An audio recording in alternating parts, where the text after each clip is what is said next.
Нагоя хот дахь монголчуудын наадам. За тэгээ бас нэг шивээс илээ. Сүүлийн 2 хоног. За нэг тийм сураагүй болохоор ер нь бичлэгнүүд энд тэнд хийхээ мартаад яваад байгаа. За ямар ч тач эхний шивээсээ хийж дуусныхаа маргааш босоод өглөө эрт гараад наадмын зүг явсан. Энэ блогны маань зорилго бол нэг блогн дээр за нэг шивээсний талаар мэдээллийг ингээд өгөх байгаа. За наадам болох газараа ерөнхийдөө явж очсон. Тэгээд яг эхлэх өрөнд өгсөн байсан. За тэгээ бүүндээ явж очиод ямар ч тач хамгийн ихэнд хууш ураалж утсан.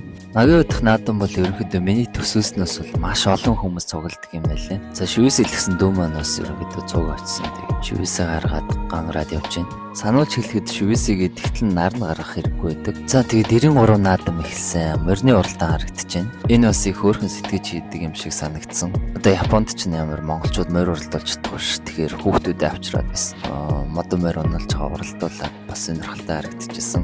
За тэгээд сур арны тэмцээнд нь орж бас хүчээс орж үзсэн. За онч мэрэгэн талд бол ерөнхийдөө хэцүү харамсан.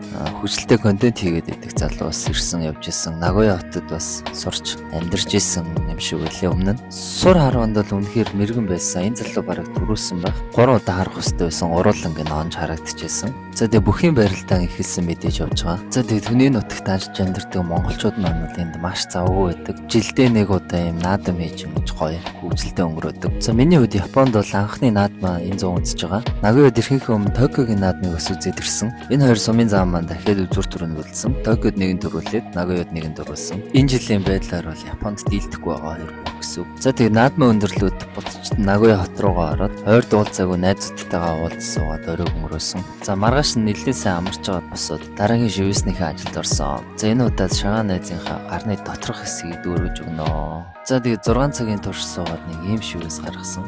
За арай ерөнхийдөө дуусчихтайг ойдл хэсэгт нь бол дахиад нэлээд том зайвалдсан. За шивээс сонголт гэдэг бол хамгийн чухал зүйл байдаг. Та шивээсээ сонгохдоо заавал мэргэжлийн үнээс зөвлөгөө аваад сонгох юм бол хамгийн зөв сонголт болох байх гэж үзэж байна. За тэгээд дараагийн бичлэгээр уулзцгаая.